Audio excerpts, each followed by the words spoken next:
하나님 말씀은 신약성경 마가복음 12장 1절에서 12절까지가 되겠습니다.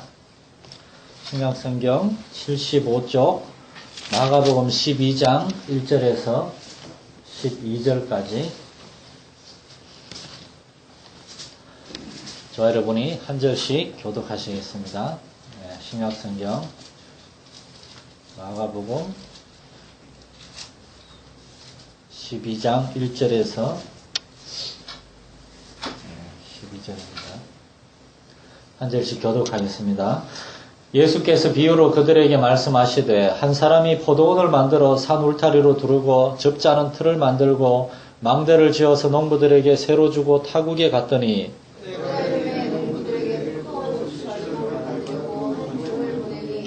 그들이 종을 잡아 심히 때리고 그저 보내었거늘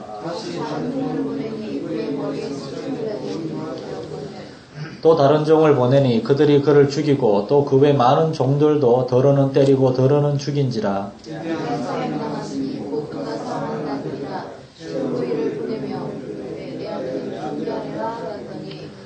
그 농부들이 서로 말하되 이는 상속자니 자 죽이자 그러면 그 유산이 우리 것이 되리라 하고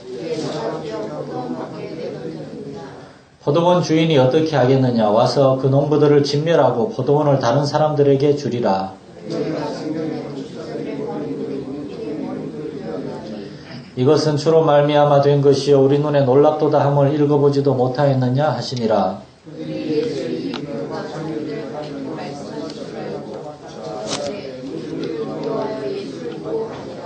아멘. 지난 한 주간 동안 우리는 크림빵 뺑소니 사건이란 말을 많이 들으셨을 겁니다. 참 비극적인 사건인데 그런 비극적인 사건에 너무 웃기는 이름을 지은 것 같아요. 어쨌거나 그 범인이 거의 19일 만에 자수를 했고 놀라운 것은 그 피해자의 아버지가 그 범인을 찾아가서 자수해줘서 고맙다 그러면서 내가 당신을 용서합니다. 그런 용서의 말을 건넸다는 겁니다. 놀라운 일이죠. 제가 보기에 교회 다니는 사람 같아요. 교회 다니는 사람.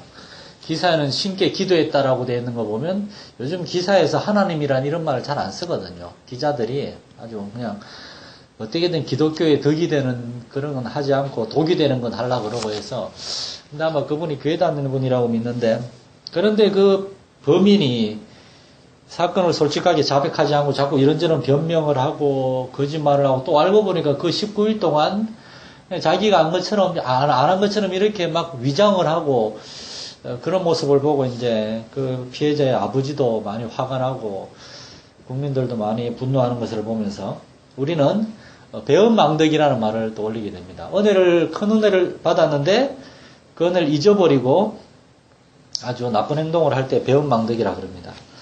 오늘 우리가 읽은 성경 본문의 말씀에서 우리는 이 예수께서 비유로 그들에게 말씀하시던데 그들은 누군가 하면 11장 27절에 나오는 대제사장들과 서기관들과 장로들, 바리새인들, 그러니까 유대의 종교 지도자들입니다.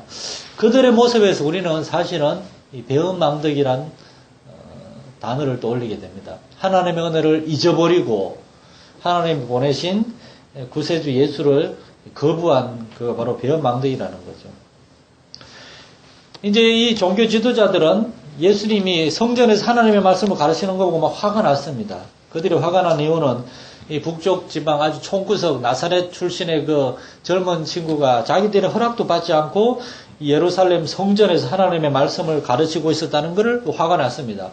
지난주에 우리가 그걸 공부했지만 이들은 이 하나님의 말씀을 전하고 가르치는 걸 자기들의 특권처럼 생각했습니다. 그게 아닙니다. 하나님의 말씀을 전하고 가르치는 것은 성직자, 목회자들의 특권이 아닙니다. 여러분 모두가 해야 될 일입니다. 우리가 하나님 앞에 예배를 드리고 특별히 예배 시간에 대부분을 차지하는 하나님의 말씀을 듣고 배우는 시간, 물론 그것은 우리가 먼저 하나님의 말씀을 듣고 하나님의 뜻을 깨닫고 거기에 순종하면서 하나님을 기쁘시게 하는 삶을 사는 것, 거기에 1차적인 이유가 있지만 두 번째로는 우리도 하나님의 말씀을 전하기 위해서인 겁니다. 하나님의 말씀을 전하고 나누고 여러분이 뭐 설교 시간에 항상 은혜를 받는 건 아니겠지만 때때로 설교 시간에 마음에 와닿고 이 정말 이게 도전이 된다. 그런 메시지들이 있으면 나누는 겁니다. 나누는 것. 그런데 유대의 종교 지도자들은 자신들이 하나님의 말씀을 백성들에게 열심히 가르치고 또한 예수님이 사람들에게 백성을 가르치는, 사람들에게 하나님의 말씀을 가르치는 거 보고 좋아해야 하는데 그걸 싫어했습니다. 이들은 하나님의 뜻도 모르고 하나님의 말씀을 전해야 될 사명도 이미 잊어버린 지 오래된 영적으로 이미 부패되고 변질된 사람들임을 스스로 말하고 있는 겁니다. 두 번째로 이들이 화가 난 이유는 이 사람들이 젊은 예수님의 말씀에 아주 그냥 열광적으로 반응하고 있다는 겁니다.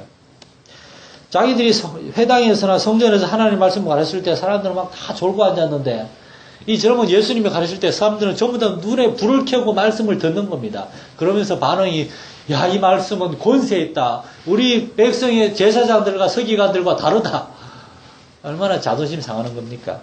그러나 이런 말들을 들으면 사실은 이 사람들은 이 젊은이는 어떻게 이렇게 힘있게 하나님의 말씀을 가르치지? 왜 우리는 이렇게 못하지? 그렇게 자기들이 반성하고 그래야 되는데 예수님을 질투했습니다. 데살로니가전서 1장 5절에 보면 바울 사도는 이렇게 고백합니다. 우리 복음이 너희에게 이를 때 말로만 이런 것이 아니라 능력과 성령과 큰 확신으로 이르렀다고.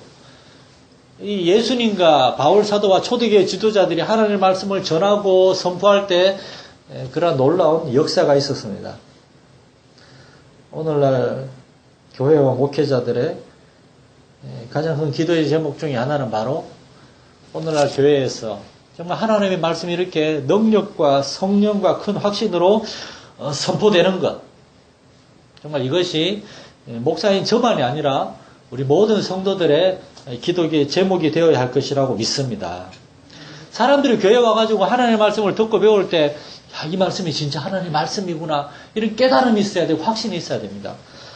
비단 이 문제는 물론 1차적으로는 목회자들의 문제죠. 목회자들이 그만큼 기도하지 않고 성령 받지 않고 그만큼 하나님의 말씀에 대해서 이 전문가가 되지 못해가지고 서울에서 어떤 교회들은 그렇답니다. 목사님들이 설교를 하면은 성도들 중에 받아 적는 사람이 있답니다. 이 예화는 어느 예화집에서 나왔고 이 이야기는 어느 목사님이 방송에서 했고 목사님들이 설교를 막 짜집기를 하니까 성도들이 들으면은 성도들이 그 나이가 좀 드신 분들은 하루 종일 집에서 텔레비로 그 방송 설교만 들으니까 귀가 이만해져가지고 설교 딱 들으면은 이거는 강의 설교구만, 이건 주제 설교구만. 성도들이 다 안다는 겁니다. 어떤 분들은 그렇게까지 얘기하시더라고. 우리 목사님 설교는 내가 큐티한 수준보다 못한다고. 큐티란 말은 경건의 시간, 자기가 하나님의 말씀을 아침에 몇 구절 읽고 묵상하고 기도하는 건데 자기가 읽었던 말씀을 주일날 목사님이 설교하는데 자기가 읽고 묵상해서 은혜 받은 그 내용보다도 목사님의 설교가 빈약하다는 겁니다. 이런 얘기를 들으면 어떤 목사님들은 화내고 자존심 상해하고 그래서 심지어 어떤 목사님은 그렇게까지 얘기합니다. 성경 공부시키면 안 돼. 설교 시간에 다 이렇게 평가를 하고 있다니까 그런 얘기하는데 그게 아니죠. 성경 공부 시켜서 성도들의 수준이 높아가면 자기들이 그 성도들을 가르치기에 합당한 영적 권위와 자격을 갖추기 위해서 더 기도하고 더 연구하고 더 욕심을 내고 목회자들이 모여서 우리 교회 장로님, 우리 성도들 너무 수준이 높아가지고 내가 이 기가 죽는데 어떻게 하면 내가 정말 하나님의 말씀을 더 잘 전할 수 있을까? 그런 거 가지고 기도하고 나누고 너무 이상적인 얘기인가요? 목사님들이 이런 고민을 해야 되는데 그런 걸 잘 보지 못하는 것입니다. 오늘 우리 열린교회 성도들이 부족한 제가 이렇게 하나님의 말씀을 정말 진실하게 하나님의 능력으로 전할 수 있도록 기도해 주시기를 부탁을 드립니다. 예수님은 이런 어처구니 없는 종교 지도자들, 하나님의 말씀이 성도들에게 증거되고 가르쳐지는 것을 막아서고 있는 이 어리석은 이 종교 지도자들을 통하여 유대교가 이미 하나님을 떠난 종교임을, 이미 하나님의 종교가 아니라 사람의 종교가 되었음을 아셨습니다. 그래서 이제 12장 오늘 본문에서부터 이제 예수님의 주된 포커스는 유대의 종교 지도자들, 그들과의 논쟁을 통하여 예수님은 1차적으로는 그들이 영적으로 얼마나 하나님 앞에서 떠나 있는지를 깨닫기를 원하셨습니다. 그래서 그들 중에라도 회개하고 돌아오는 사람이 있기를 원하셨고, 두 번째는 예수님 옆에서 예수님과 종교 지도자들과의 논쟁을 지켜보고 있는 제자들과 또한 예루살렘의 사람들이 유대교의 영적인 부패를 깨닫고 예수님을 통하여 증거되는 올바른 하나님의 신앙이 무엇인지, 올바른 하나님 나라의 그 메시지가 뭔지를 알길 원했습니다. 그래서 예수님이 이제 12장, 13장, 14장에서 계속해서 유대의 종교지도들과 아주 날카로운 논쟁을 합니다. 그 시작이 바로 오늘 본문에 이제 예수님이 그 종교 지도자들을 향하여 말씀하신 한 가지 비유입니다. 이 비유는 분명한 목적이 있었습니다. 예수님의 사역을 방해하고 하나님의 말씀에 도전하는 유대의 종교 지도자들. 근데 그들은 자기들의 죄를 깨닫지 못하고 있는데 그 어리석음을 깨달으라는 겁니다. 그렇게 해서 예수님이 포도원 농부의 비유로 알려져 있는 어떠한 배은망덕한 사람들의 이야기를 하고 있습니다. 첫 번째로 나오는 사람은 한 사람, 12장 1절 한 사람입니다. 그 사람은 아마 부자였을 겁니다. 그러니까 하면 땅을 사서 포도밭을 만들었습니다. 울타리를 두르고 거기에 이제 포도를 따면 이제 그 포도를 이제 그걸로 즙을 짜서 유대인들의 그 음료수는 전부 다 포도즙이었거든요. 거기에서 이제 그걸 이제 발효해서 포도주도 만들고 그 포도즙을 짜는 틀을 만들고 그리고 그 여우나 늑대나 이런 곰들이 와서 이렇게 포도밭을 허물진 않는가 해서 지키는 높은 망대도 만들고, 다시 말해서 이 포도원 주인은 포도밭을 위한 모든 요소들을 주인이 다 준비했습니다. 그리고 마지막에 농부들을 불러서 그들에게 포도밭을 맡겼습니다. 그리고 자기는 타국의 여행을 떠났습니다. 포도원 주인이 이 맡기고 여행을 떠난 걸 보고 어떤 사람은 포도원 주인이 무책임하다. 이 포도원은 이제 농부들의 것이나 마찬가지다. 그렇게 생각하면 안 됩니다. 포도원 주인은 포도밭의 모든 것을 구성해놓고 농부들에게 줌으로 농부들에게 어떤 은혜를 끼쳤는가 하면 농부들로 하여금 일자리를 준 겁니다. 일자리. 요즘 한국 사회의 화두가 뭡니까? 뭐 계약직, 뭐 정규직 그러면서 일자리 문제, 일자리. 일하고 싶은데 안정된 직장에서 일하고 싶은데 그런 일할 직장이 없다는 거잖아요. 그런데 이 포도원 주인은 농부들에게 일자리를 준 겁니다. 그 농부들은 주인이 모든 것을 다 만들어 놓은 포도원에서 포도를 심고 거기에 물을 주고 열심히 일을 함으로 거기에서 소출이 나면 그걸로 가족들을 먹여 살릴 수 있고, 이게 얼마나 감사합니까? 여러분, 돈 얼마나 많이 받는가, 그건 두 번째 문제입니다. 일자리가 있는 것만으로도 우리는 감사해야 됩니다. 특히 요즘같이 어렵고 힘든 세상에서. 이 포도원 주인은 바로 하나님을 가리키는 겁니다. 하나님은 세상을 창조하시고 정말 이 지구를 창조하시고 그 다음에 지구를 사람이 살 수 있는 가장 좋은 환경, 생명체가 살 수 있는 가장 좋은 환경으로 만드시고 그 다음에 제일 마지막에 사람을 창조하셨습니다. 사람이 와가지고 사람들은 하나님이 만들어 놓으신 그러한 곳에서 과일을 따먹으면 됐고 거기에서 해와 달과 이런 별들이 따뜻한 곳에서 정말 나뭇잎을 덮어서 잠을 잘 수가 있었고, 다시 말해서 하나님은 저와 여러분, 우리 사람들이 살 수 있는 가장 적합한 환경, 이걸 조성해 놓으시고 우리에게 생명을 주셨습니다. 그리고 나아가서 하나님은 우리가 태어나서 아무것도 없는 곳에서 우리 스스로 자라는 것이 아니라 아이가 태어나면 그 아이를 양육하고 지켜주고 돌봐줄 수 있는 부모님이 계신 가정이라는 환경을 만들어줬습니다.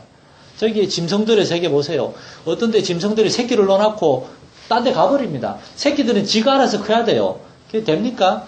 거북이들이 저기 바닷가에서 거북이알을 보통 한 번에 한 60개씩 낳는답니다. 그 중에 살아서 바다에 돌아가는 놈은 10마리도 안 된답니다. 다 중간에 뭐 갈매기한테 먹히고 뭐 이래저래 사람들한테 잡혀가고, 저도 말레이시아에서 거북이알 먹어봤는데 그건 합법적으로 파는 거니까 괜찮습니다. 거북이알 먹으면 뭐 그렇게 뭐 몸에 힘이 생긴다는데 저는 계란 반의 반도 안 되는 게 너무 맛도 없고 닝닝하고 그렇더라고요. 사람은 가정을 하나님이 창조하셔가지고 사람이 태어난 다음에 그 가정에서 부모님의 돌봄 속에서 자라날 수 있도록 하나님께서 아담과 하와를 부부로 엮어주셨습니다.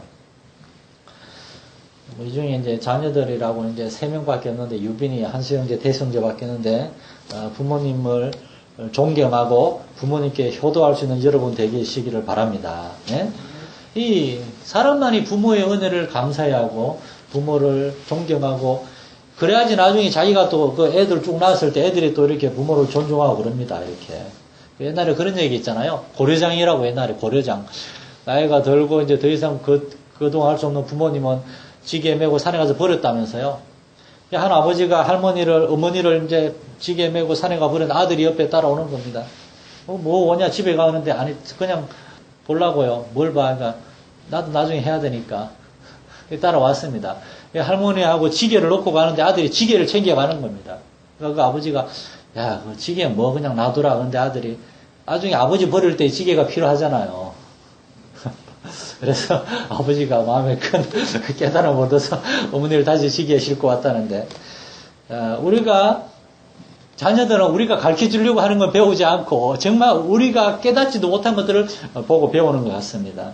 그래서 정말 이혼이나 어떤 아픈 상처를 받은 그러한 가정의 자녀들이 자라면서 난 절대 이혼하지 말아야지. 난 절대 아이들에게 상처 주지 말아야지. 그러고 컸는데도 이상하게 그런 사람들이 더 이혼을 많이 하고 그렇게 많이 부부간에 문제가 많다는 겁니다. 하나님은 저와 여러분에게 그러나 부모를 주시고 그리고 우리가 살아갈 수 있는 좋은 환경을 주셨을 뿐만 아니라 또한 우리에게 사명을 주십니다. 마치 포도원 주인이 농부들에게 일할 자리를 준 것처럼 하나님은 우리에게 생명을 주셨을 뿐만 아니라 우리가 살아갈 수 있는 삶, 바로 인생을 주셨습니다. 인생. 그래서 옛날에 종교개혁자 마틴 루터 목사님은 뭐라고 하시는가 하면 이 인생에서 우리에게 주어진 일은 하나님이 우리에게 주신 소명이다. 하나님은 우리에게 인생을 주셨고 이 인생 속에서 우리가 무언가 일할 일거리를 주셨는데 그 일이 뭐 농사를 짓는 거든 뭐 그냥 무언가를 만드는 공장에서 일을 하는 거든 아니면 회사에서 사무를 보는 거든 가게에서 장사를 하는 거든 가정에서 아이들을 가르치면서 또는 가사일을 하는 것 등등 뭐든지 우리가 하고 있는 그 일은 하나님이 우리에게 주신 소명이라는 겁니다. 소명이란 영어로 vocation이라 그러는데 vocation이란 말을 단어장에서 찾아보면 이렇게 됐습니다. 천직, 신께 받은 천직, 하나님 우리에게 주신 특별한 사명, 그게 바로 천직이라는 겁니다. 존 헤론이라는 의사가 있습니다. 이 의사는 영국 사람인데 미국으로 이민 와가지고 미국의 테네시 대학, 종합대학 의학과를 1등으로 졸업했습니다. 모든 사람들이 그 존 헤론 의사에게, 박사에게 그 대학에 남아서 의학 교수가 되라 그랬습니다. 그러나 존 헤론이라는 사람은 나는 저기 아시아 땅의 한 조그만 나라에 의료 선교사가 필요하다는 편지를 받았습니다. 난 그곳에 가서 그곳 사람들에게 병을 고쳐주면서 그들에게 하나님을 전하고 싶습니다. 그러면서 배를 타고 6개월이나 걸려가지고 그 당시에는 조선이라고 하는 우리나라에 왔습니다. 와가지고 정말 열심으로 사람들의 병을 고쳐주고 하나님의 말씀을 전했습니다. 1885년 6월 21일 날 한국에 와서 의료 선교사로 일을 시작했는데 5년 뒤인 1890년 6월에 너무나 과로해서 휴가를 좀 떠나려고 하는데 한국인이 와가지고 제발 좀 와달라고 그래가지고 그 비가 엄청나게 오고 있었어요. 장마 비가. 비를 맞으면서 그 먼 길을 갔다가 환자를 치료하고 온 다음부터 열이 나면서 쓰러졌는데 한 달 동안 열병으로 헤매다가 7월 26일에 숨을 거두었습니다. 그분이 한국에 온 지 5년 되는 해. 그리고 그의 나이 33살. 젊은 나이에 세상을 떠날 때 그는 마지막으로 이렇게 말했습니다. 아내한테 한국 사람을 더 많이 사랑하고 싶었는데 예수님이 나를 사랑한 것처럼 더 많이 사랑하고 싶었는데 그걸 못한 게 가장 안타깝소. 이 존 헤론 선교사는 조선 땅에 선교사로 와서 사람들의 병을 고치면서 하나님의 말씀을 전하는 것을 자기의 천직, 하나님의 소명이라고 받았습니다. 그래서 5년 만에 세상을 떠났지만 결코 억울해하지 않았습니다. 그러나 하나님 주신 소명을 최선을 다해 감당했기 때문에. 사실 포도원 주인이 만들어 놓은 포도밭에서 이 농부들은 열심히 일함으로 그 소출을 가지고 자기들의 가족을 먹여 살리고 그 자체가 가장 감사한 일이고 행복한 일이었습니다. 그게 그들의 소명이었어요. 이러한 은혜를 허락해 준 주인에게 감사해야 했습니다. 그런데 이 농부들은 감사해야 하지 않았습니다. 오늘날 이 세상의 문제가 뭡니까? 감사하지 않는 겁니다. 세상 사람들을 보십시오. 부모에게 감사하지 않는 겁니다. 선생님에게 감사하지 않는 겁니다. 무언가 다른 사람에게 감사하지 않고 뭔가 억울하고 분한 일만 생각합니다. 결과적으로 하나님께 감사하지 않습니다. 그런데 성경 우리에게 말합니다. 범사에 감사하라. 그 말은 다른 말로 하면은 우리는 범사에 감사해야 되고 실제로 생각해 보면 모든 일에 있어서 감사할 것밖에 없다는 겁니다. 감사할 것밖에. 이 교회를 지으면서 여러 업자들, 여러 종류 업자들을 만나면서 때로 어떤 업자들은 저를 굉장히 화나게도 했지만 그러나 사실 이 인테리어 하면서 인테리어 업자들이 일을 제대로 못해가지고 나중에 다시 불러가지고 또 다시 시키고 강단 이걸 삐딱하게 만들어놔가지고 이것도 사실 좀 다시 불러야 되는데 삐딱하게 만들어놔서 이거 좀 다시 똑바로 펴달라고 그랬더니만 얼마나 투덜투덜 하는지 다 하고 갔는데도 위에 뭐가 부족해서 또 불러가지고 뭘 박아달라고 그러는데 이걸 박았는데 대충 박아가지고 제가 나중에 그 먼지 닦다가 못에 손이 푹 찔렸잖아요. 못이 밖으로 다 튀어나와 있는 거예요. 그 벤치로 제가 다 자르고 망치로 다 박아 넣었습니다. 막 화가 나는 겁니다. 그런데 가만히 생각하니까 이번 입당 예배 때 사람들이 와서 보면서 이 뭐 크진 않지만 어쩜 이렇게 깔끔하고 어떤 분은 그러더라고요. 우리 경남 서지방에 있는 성결교회 중에서는 제일 예쁘게 지었다고. 또 그런 거 생각하니까 또 감사하더라고요. 내 억울하고 분한 것만 생각하지 감사한 줄은 몰랐구나. 그 4명의 목수 아저씨들이 우리 대문도 나무문도 만들어줬거든요. 안 만들어도 되는데 내가 나무 재료는 내가 사다 드릴 테니까 만들어 달라고 그러니까 짬짬이 만들어서 저렇게 해주고. 가만히 생각하면 모든 것이 감사한 일입니다. 그러므로 그리스도인들은 감사한 마음으로 언제나 성실하게 일을 해야 되는 겁니다. 사실 오늘날 세상에서 우리가 복음을 전하는 방법은 말로만이 아니라 우리의 삶 속에서 직장 속에서 우리는 감사함으로 무슨 일을 하듯 죽게 하듯 정직함과 성실함으로 감당하는 것, 여러분 그것이 바로 복음을 전하는 일인 줄 믿으시기 바랍니다. 여러분이 그렇게 쉽게 대충 일하거나 하지 않고 무슨 일을 하든 최선을 다해 일할 때, 땀 흘려 일할 때, 어제 축구 보셨나요? 한국 축구 호주하고 할 때 제가 그거 보는데 호주에 제 아내 친구가 있어요. 리자라고. 언젠가 한번 방문할 겁니다. 그 호주 친구가 야 지금 한국 하고 있어. 문자를 보내더라고. 우리가 한 잔 먹어서 미안해. 근데 그 집 애들이 둘이 있는데 애들이 막 신이 나가지고 막 이런 사진을 찍어서 보냈더라고요. 근데 끝나기 직전에 우리 애가 한 명이 골을 넣었잖아요. 동점이 됐잖아요. 그러니까 사진이 다시 날라왔어요. 걔들이 막 열받아하는 사진을 찍어서 보냈더라고요. 그런데 그 손흥민이나 선수 나이가 23살인데 참 놀라운 게 그 친구 제가 뭐 개인적으로 축구를 좋아하기도 하지만 마지막까지 정말 최선을 다해 뛰더라고요. 어떻게 종료 휘슬을 2분 남겨놓고 골을 넣을 수가 있습니까? 열심히 뛰니까 그렇게 기회가 나는 겁니다. 반면에 연장전 때 이렇게 우리가 또 한 골 먹었잖아요. 그거 이렇게 그 막판에 그 호주애가 막 열심히 우리 골대 옆에서 막 그러고 있는데 우리 선수들 전부 다 저거 반칙 아니야 이러면서 손 들고 이러면서 멀뚱멀뚱 보고 있다가 걔가 갑자기 공 돌아 나와가지고 친구한테 패스해서 슛 넣어버린 거잖아요. 마지막까지 최선을 다하지 않고 한순간 멍하니 있으니까 그 몇 초 만에 골이 들어가 버린 겁니다. 갑자기 뜬금없이 축구 얘기를 해서 죄송한데 무슨 일을 하든 마지막까지 최선을 다하는 것. 야, 최선을 다할 때 골을 우리가 얻을 수 있고 우리가 최선을 다하지 않고 순간 방심하면은 먹는 거구나. 이 농부들은 최선을 다하지 않았습니다. 게다가 도둑놈의 심보로 그 주인에게 감사한 마음도 갖지 않았습니다. 자, 이제 농부들을 잠깐만 살펴보자면 포도원 주인이 농부들에게 이 소명과 같은 정말 귀한 농사 일을 맡겼는데 때가 이르러서 이제 농부들에게 포도원 소출음을 받으려고 종을 보냈습니다. 이스라엘은 포도를 심으면 5년이 지나야지 첫 열매가 맺힌다 그럽니다. 그러니까 아마 5년이 지난 다음에 이제 포도원이 열매가 맺혔을 테니까 포도를 좀 달라고 보냈을 겁니다. 이걸 소장료라고 합니다. 소장료. 이건 합법적으로 4분의 1. 자기가 이렇게 그 소출의 4분의 1은 소장료로 주인한테 줘야만 했어요. 그 당시 어떤 고약한 주인들은 4분의 1이 아니라 절반을 뺏어가기도 했습니다. 그런 걸 생각하면 사실 이 주인은 관대한 주인이죠. 예수님 주위에서 종교 지도자들과 함께 예수님의 말씀을 듣고 있던 사람들은 그 주인 참 너그러운 사람이구나. 나도 그런 주인 밑에서 일해봤으면 좋겠다. 그런 사람도 있었을지도 모릅니다. 그런데 정말 놀라운 것은 이 농부들은 주인이 보낸 종을 힘이 때리고 거저 보내었다고 되어 있습니다. 심히 때렸다고. 예수님은 이 농부들의 배은망덕함을 강조하고 있습니다. 4절에 보면 다시 다른 종을 보내니 그의 머리에 상처를 내고 능욕하였다고. 능욕하였다는 말은 옷을 벗기고 이렇게 그냥 막 그렇게 수치스럽게 돌려보냈다는 겁니다. 5절에 또 다른 종을 보내니 농부들이 그를 죽이고 그 외 많은 종들도 더러는 때리고 더러는 죽이더라.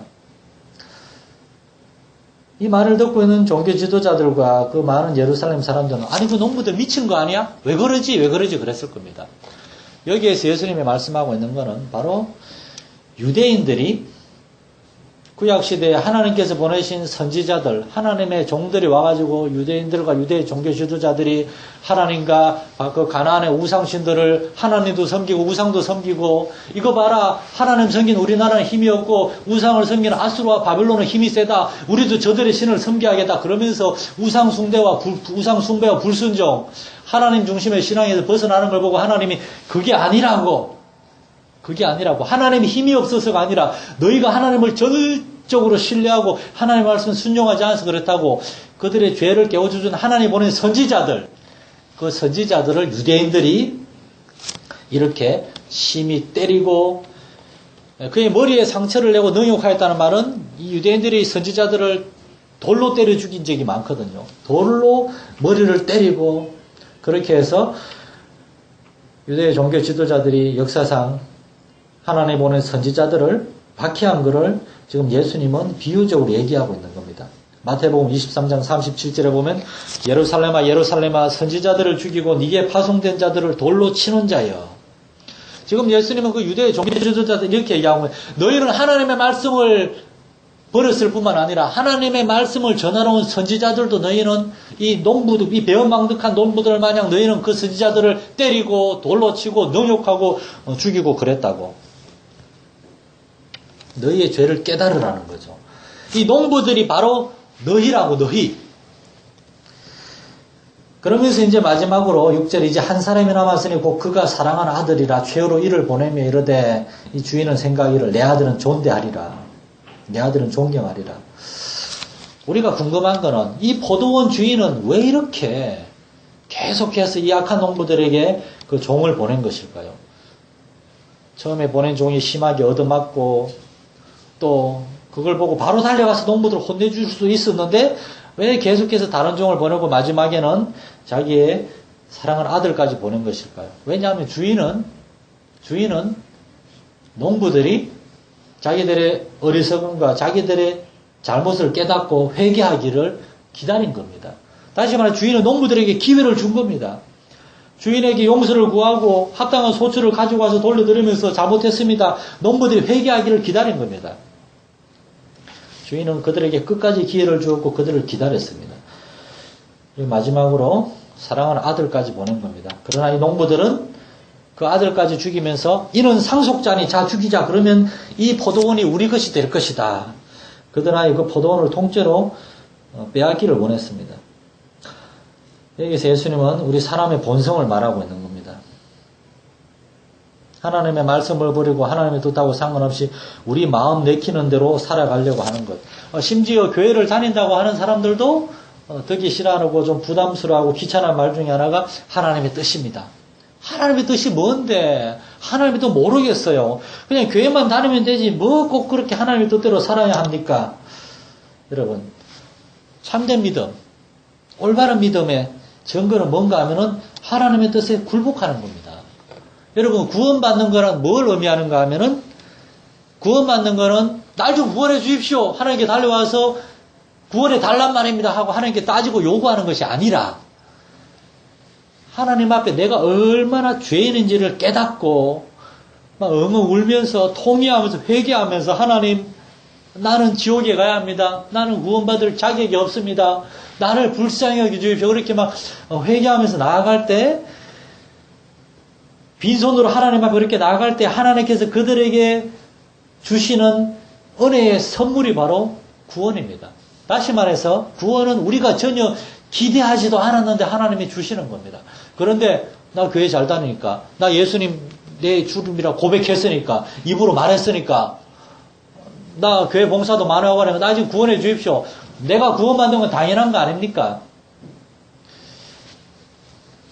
이런 사람들은 사실은 자기가 지금 구원의 길에서 멀다는 것을 증명하고 있는 거나 마찬가지입니다. 그래서 제가 항상 강조해서 말씀드리지만 예수 믿는 사람들의 가장 큰 특징은 겸손함이 되어야 됩니다. 겸손함이. 애통하는 사람. 왜 애통합니까? 자기의 죄 때문에, 자기의 연약함 때문에 도저히 하나님 앞에 나아갈 수가 없어서 마치 성전에서 감히 눈을 들어 하늘을 우러러 보지도 못하고 무릎 꿇고 있는 세리처럼 겸손하게 나아가는 사람에게 하나님이 그를 받아주시는 그게 바로 구원입니다. 그렇게 구원받은 사람은 당연히 이사야처럼 고백하게 되는 겁니다. 하나님 제가 하겠습니다. 저를 보내서 하나님 일을 하게 해주십시오. 하나님의 뜻을 알라 그러고. 그래서 오늘날 교회의 가장 큰 싸움은 사실은 밖에 있는 것이 아니라 안에 있는 건지도 모릅니다. 교회에 다니는 사람들이 그 안에 참된 구원의 믿음과 그걸 가지고 참된 거듭남의 체험을 가지고 매일 매 순간 우리의 죄악된 본성과 옛사람의 습관과 싸우면서 하나님 앞에 무릎 꿇고 기도하며 나아가면서 하나님의 도우심을 구할 때 여러분 거기에 하나님이 찾아오시는 것이 바로 성령의 역사이고 부흥인 줄 믿으시기 바랍니다.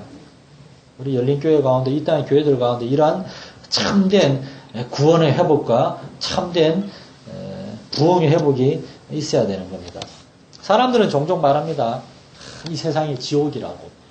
물론 이 세상에 어떤 부분은 지옥을 닮은 부분들도 있습니다. 그러나 때때로 천국과 같은 아름다운 순간들도 있습니다. 그런데 지옥이란 뭡니까? 지옥이란 그냥 모든 아름다운 잠깐의 순간들을 다 제거한 완벽한 불행과 완벽한 고통의 상태가 지옥입니다. 거기서 영원히 살아가는 것. 우리가 구원받지 못하면 그렇게 될 수밖에 없습니다. 이 농부들에 대해서 주인은 어떻게 하셨습니까? 9절에 포도원 주인이 어떻게 하겠느냐. 와서 그 농부들을 진멸하고 포도원을 다른 사람들에게 주리라. 하나님의 마지막 그 은혜와 사랑을 거부한 농부들은 결국은 진멸될 수밖에 없었습니다. 그래서 바울 사도는 우리에게 이렇게 고백합니다. 그러므로 내 사랑하는 자들아 두렵고 떨림으로 너희의 구원을 이루라. 우리가 구원받았는지 점검하고 내 안에 예수님 계신지 점검하고 내 안에 예수님이 계신데도 불구하고 내가 예수님의 뜻하고 상관없이 내 마음의 뜻대로 살아가지는 않는지 점검하면서 그렇게 신실하게 살아가야 한다는 것입니다. 그때 그들은 하나님 앞에서 하나님이 나에게 주신 소명은 무엇입니까? 하나님 내가 정말 너무나 불평하며 살았습니다. 앞으로 내가 하나님 앞에 감사하면서 살기를 원합니다. 그렇게 고백하게 될 것입니다. 이 배은망덕한 농부들은 소명을 잃어버린 농부들이었습니다. 포도원 주인에게 받은 은혜를 기억하며 열심으로 포도원에서 일하고 그것으로 가족을 먹여 살리고 주인에게 소출을 주고 그렇게 함으로 주인을 기쁘시게 하는 그러한 삶을 살지 못하고 자기들의 직분을 망각하고 주인을 대적함으로 결국은 심판을 받은 사람들입니다. 우리에게 선택권은 있습니다. 저와 여러분은 하나님 우리에게 주신 생명을 감사해야 하고 하나님이 우리에게 주신 인생을 감사하면서 소명 가운데 살 것입니까? 아니면 하나님의 뜻과는 상관없이 그렇게 소명을 잃어버리고 살 것입니까? 잠깐 우리가 동영상을 하나 볼 텐데 이 동영상은 그냥 틀어도 되는데 그냥 틀어도 돼. 소리 크게 해놓고 우리에게 소명을 찾은 한 젊은 청년에 대해서 우리에게 얘기해 줍니다.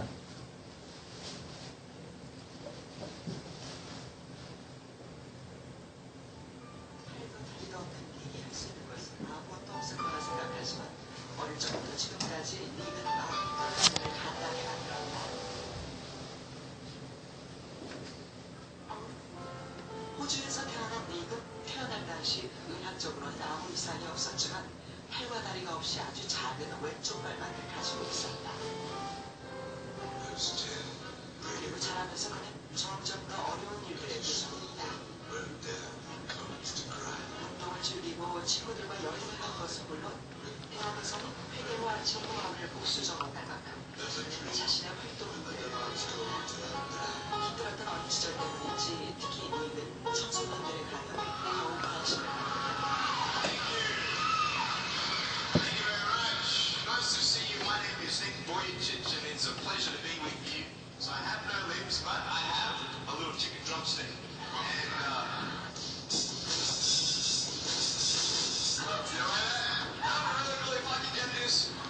이 친구가 10대 때 자살을 시도했다 그럽니다. 너무나 이렇게 자기가 답답하고 힘들어서. 청소년들한테 이렇게 용기를 주는 일을 많이 해요, 이렇게. 자기의 신체를 전혀 부끄러워하지 않고, 막 그걸로 아이들을 기쁨을 주고, 굉장히 이렇게 용감한 친구입니다.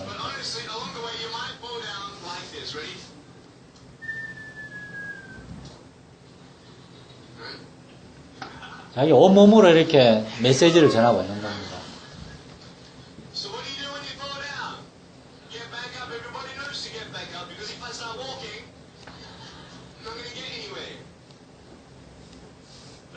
Sometimes in life, when you fall down, you feel like you don't have the strength to get back up. Do you think you have hope? Because I tell you, I'm down here, face down, and I have no arms, no legs. It should be impossible for me to get back up, but it's not. You see, I will try 100 times to get up, and if I fail 100 times, if I fail and I give up, do you think that I'm ever going to get up? No. 포기하면 할 수 없는 거죠, 포기하면. But I just want you to know that it's not the end. It matters how you're going to finish. Are you going to finish strong? And you will find that strength to get back up. Like this.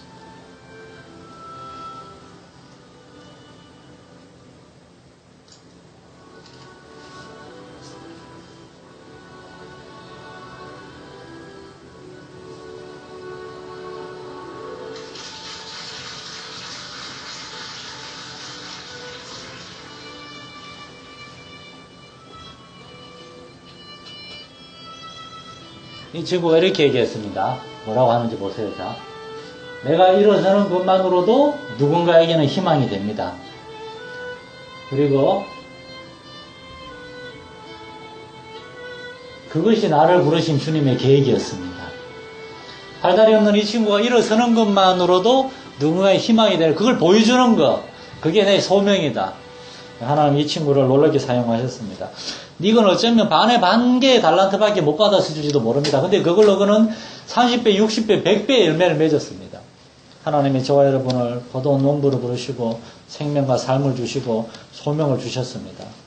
이것을 감사함으로 하나님을 섬김으로 주인이 때가 이르러서 우리에게 소출을 원하실 때 하나님께 기쁨을 올려드릴 수 있는 저와 여러분 되시기를 축원합니다. 살아계신 주 하나님 아버지,